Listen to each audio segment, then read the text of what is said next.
Jai Shri Mataji. Good morning, everyone. Let's bow down to Shri Mataji, raise our Mother Kundalini, and put Bandhan.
us listen to Shri Mataji's speech.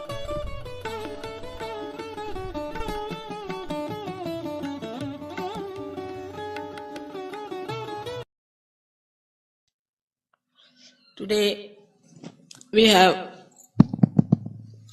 assembled here to do puja to Buddha. As you know, Buddha was a son of a king, and one day he was shocked to see a very poor man, thin man walking on the street, very unhappy person.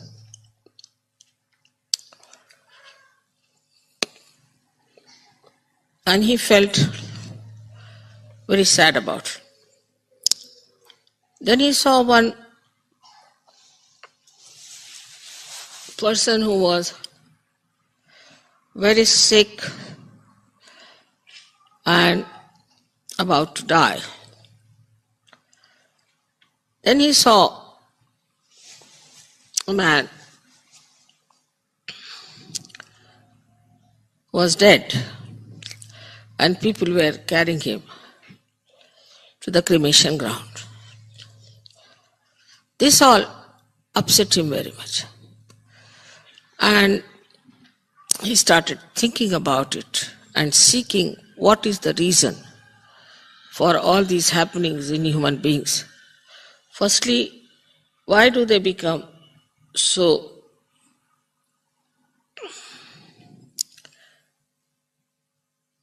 miserable or sick,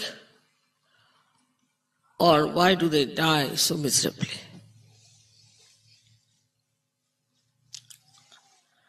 The reason he found out in his search, he went round the whole world, I should say, in the sense he read Upanishads, went to many gurus, went to many places of spiritual education, Banaras, everywhere he went. And ultimately, he was sitting under a banyan tree when suddenly his Kundalini was awakened by his Adishakti and he got his realization. Then he realized that the reason for all this is the desire.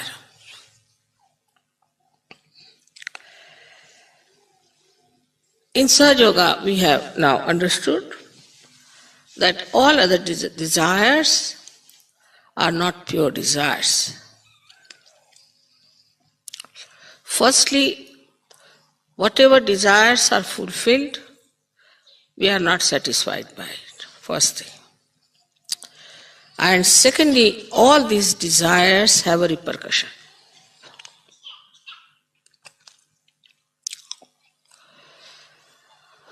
So what is the pure desire? That you all know is the Kundalini.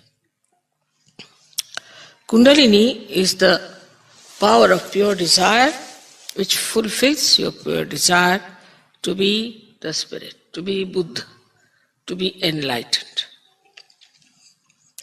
Buddha means a person who is enlightened. So Gautama became Buddha, as you people now have become Sahaja-yogis. But because he went through all these various penances, whatever he learned became part and parcel of him. But in Sahaja Yoga, it is all Sahaj.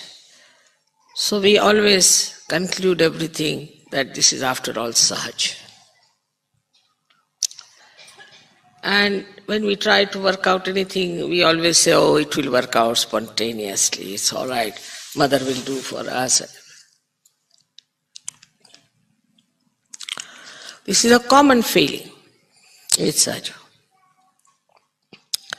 So whether to put you all through that long process or to give you realization was a question before me.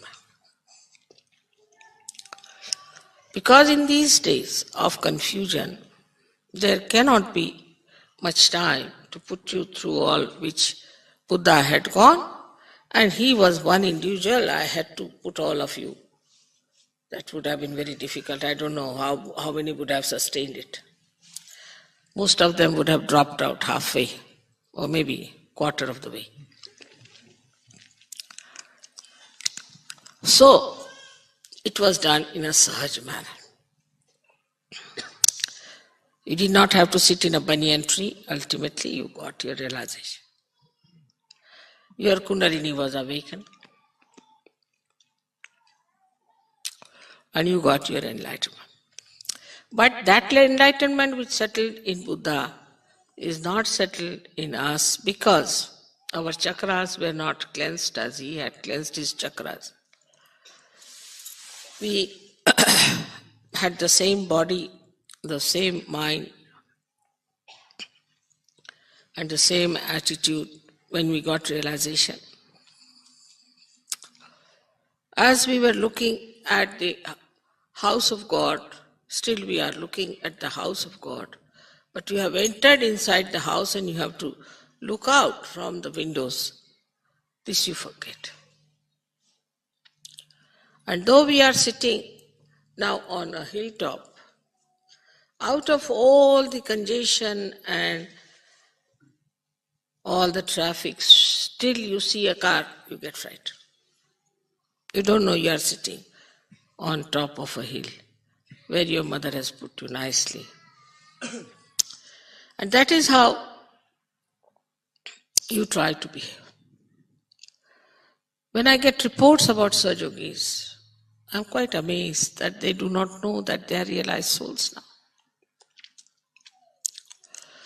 That's why Buddha talked of desirelessness. It's not possible before realization. Even after realization, I find it's difficult. Some sort of a subtle desire exists, and where you have to work it out, we do not work it out saying that our ego will be catching. So wherever it suits us, we work that way. Wherever it suits, we work this way.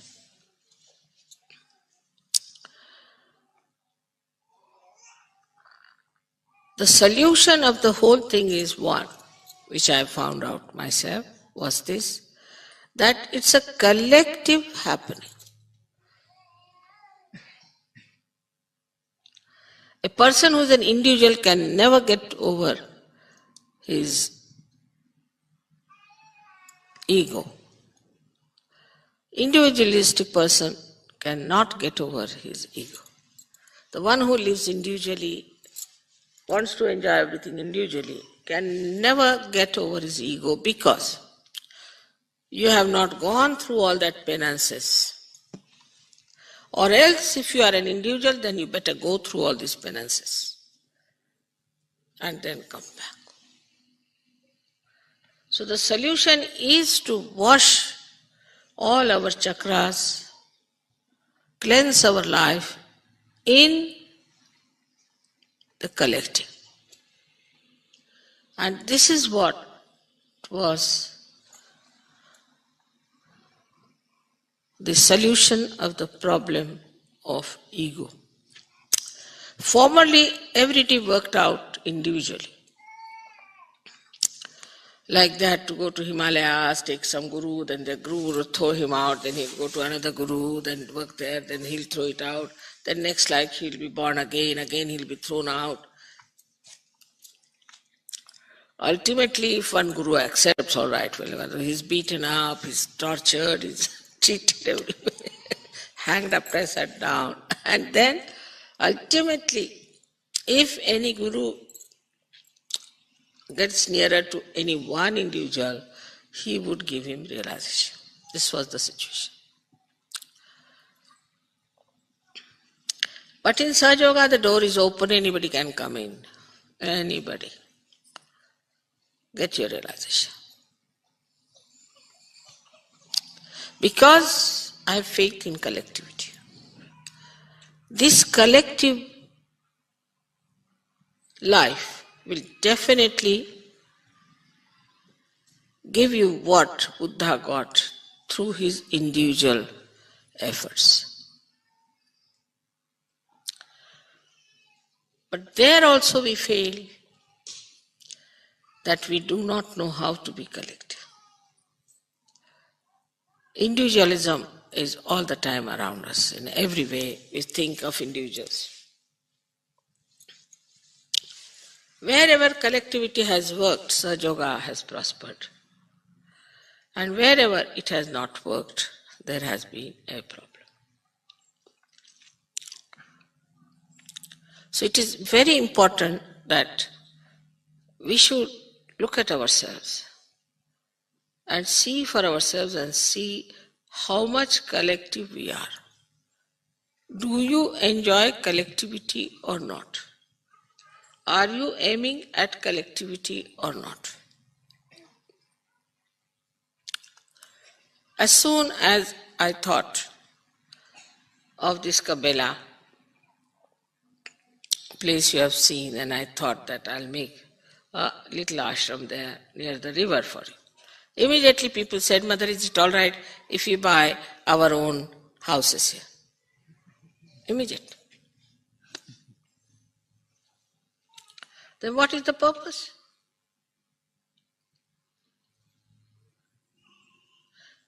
And then they will call me, Mother, please come to my house for dinner. Please come to my little house for some tea. I'm not interested.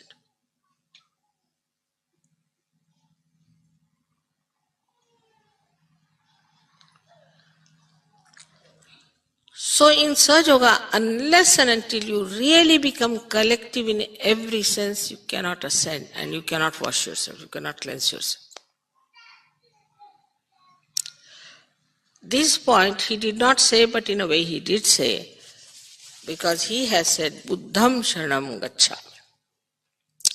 First I surrender myself to my self-realization.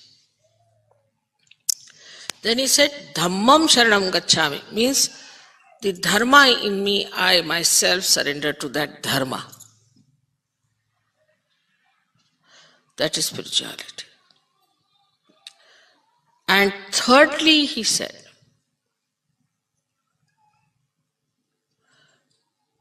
Sangam Sharanam Gacchami. Sangha means collectivity. I surrender myself to the collectivity. But he did not know how to give Ama's realization at that time. So he got hold of disciples who had to shave off their heads, whether you are a queen or a king, who had to wear only one cloth, whether you are a man or a woman, who had to have only one mat to sleep in a big hall, no husband and wife, no marriage, nothing. And they had to beg their food in the village and feed the Guru, and also they themselves had to eat that food whether it was sufficient or not.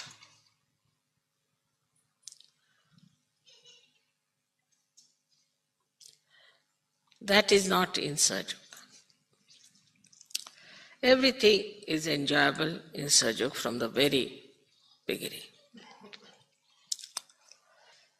And you are supposed to be absolutely joyous people in Sahaja Yoga.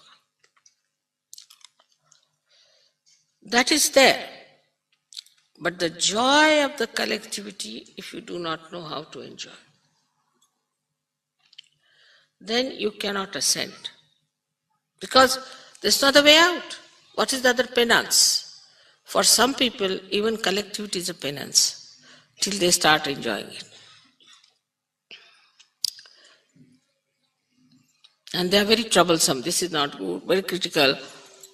Some of them stay in the ashram and criticize everything all the time. This is not good, I don't like this, I don't like that.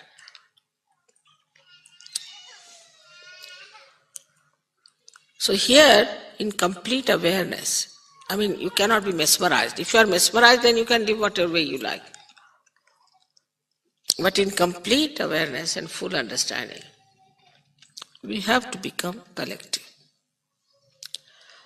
This is one of the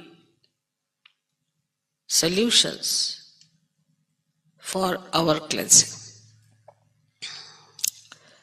We can say like this, supposing my hands are dirty.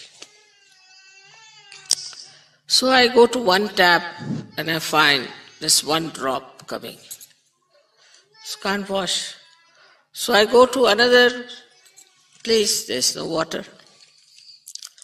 Third place, I find there's nothing available. Ultimately, I reach the place where I find some water. Then I wash myself completely because I know I can't find it anywhere else. But in Sahaja Yoga, you are immersed in the water of collectivity. If you enjoy this collectivity and can swim in that, then there is no problem.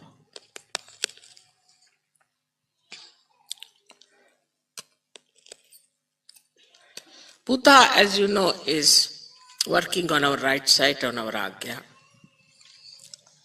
It's very surprising the deity like him to work on the right side. First he said, for the right side you should be detached, desireless. I mean, nobody would work if they have no desire and if they have no way of earning something out of it, I mean, in the normal sense. But desirelessly you have to work. Then only the right side can be conquered. Very symbolic.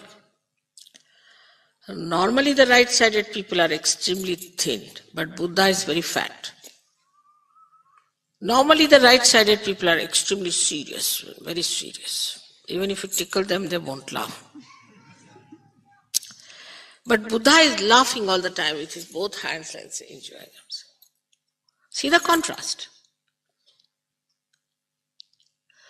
So, when you are working without any desire, only then this state can be achieved, that you'll be all the time laughing.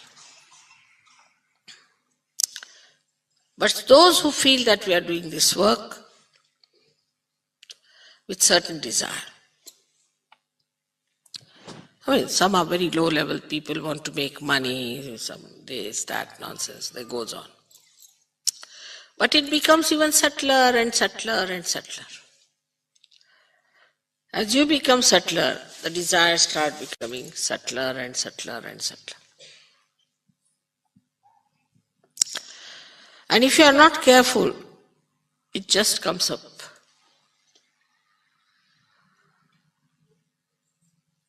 So he is the one who is on the right side placed going to the left side. He is the one who has said that you have to be desireless on the right side. What a contrast. Especially in the West, I have seen people do little bit of... What have they done?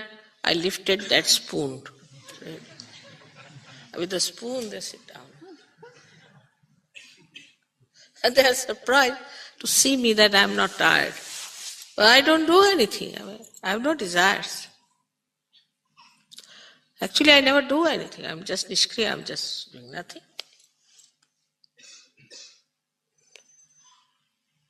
So when you become that instrument, surrendered instrument, when you know you are not doing anything whatsoever,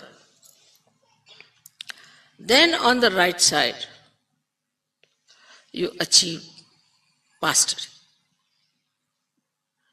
How you achieve mastery? You don't do anything. All right? You go to any shop and you get a jackpot without doing anything. You do not desire anything. And suddenly you find, which you have never even thought of is before you, there sits there, available for you.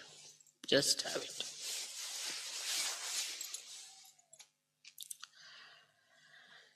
So, with a desire to achieve something when you work out, it also has a reaction. Every action has a reaction. But action without desire cannot have reaction because there's no desire already. Supposing I get lost somewhere on the way. So I never feel upset about it because maybe I have to be there.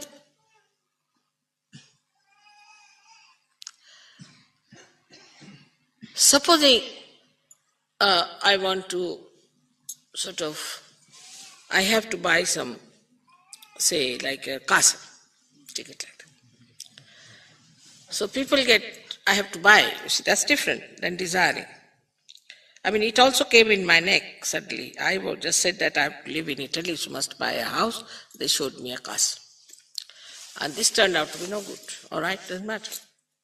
Then the second one, everybody got attached. You must buy this at any cost. I somehow didn't like the place very much, but I said, all right, let their desire be fulfilled. It so happened that they were all uprooted and they had to buy another one which they didn't want to buy. And I was very happy about it because I didn't desire anything. And it turned out to be the best. The reason is whatever is best happens to me.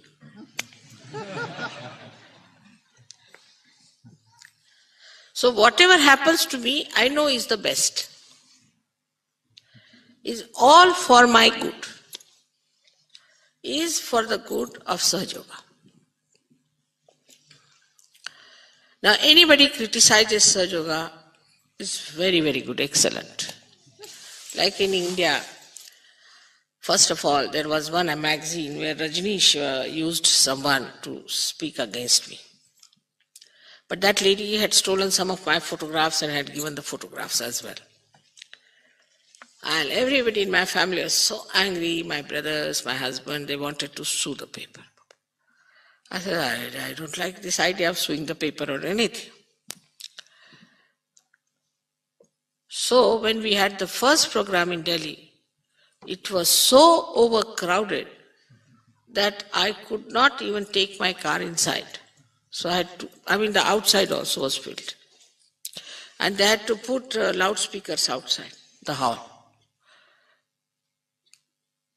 And I asked the people, how is it they are here? They said, we saw your photographs in the Illustrated Weekly and we are so much impressed. They never read anything. Not a word. And they were all there.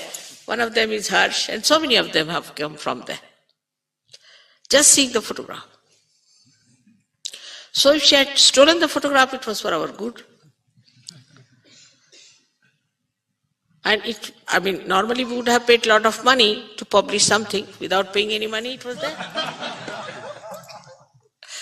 And then these people, you see, my family people, they saw that this magazine was closed for 6 months and they had to go into a terrible loss. I didn't desire that either.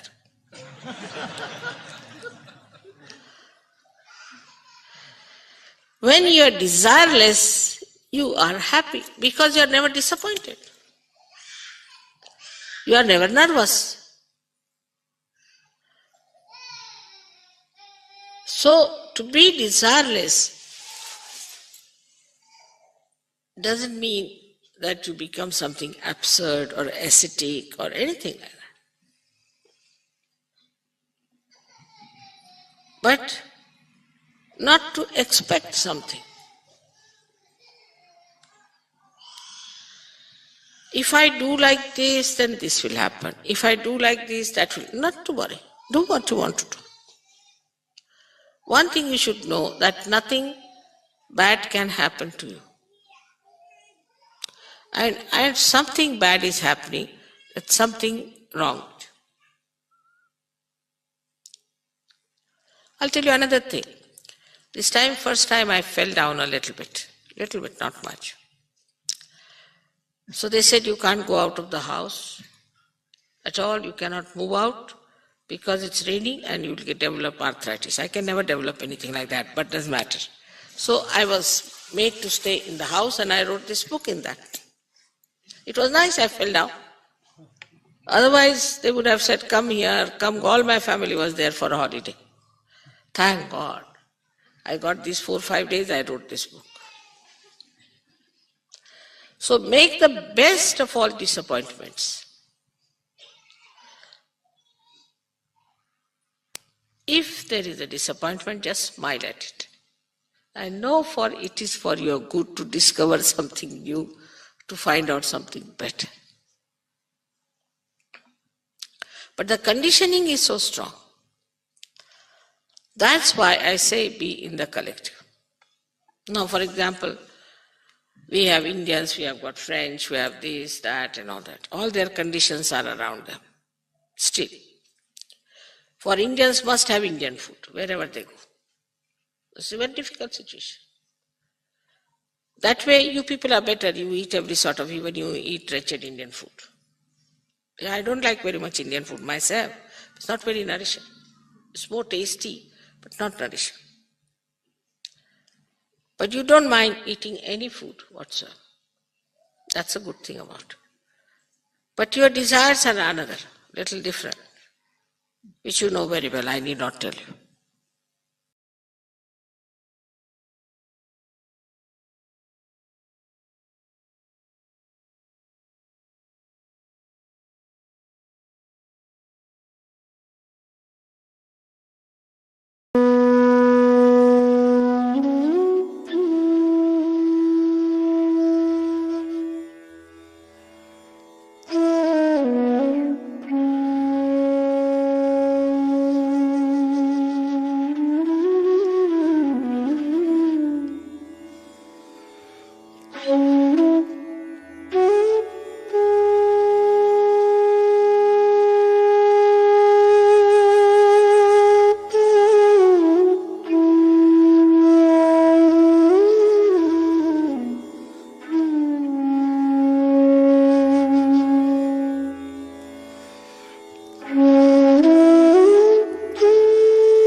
Ji, for giving us this opportunity for daily collective meditation.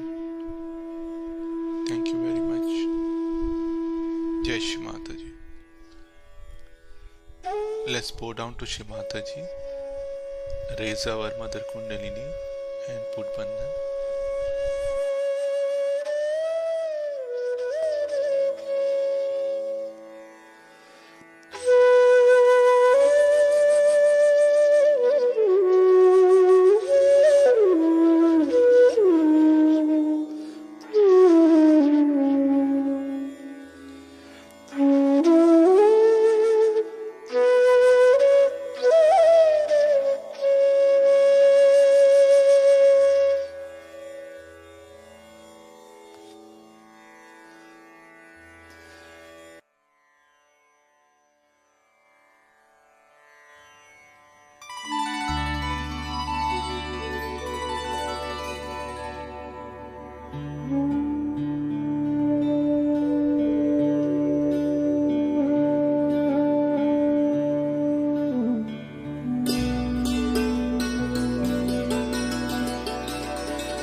our daily morning meditation tomorrow.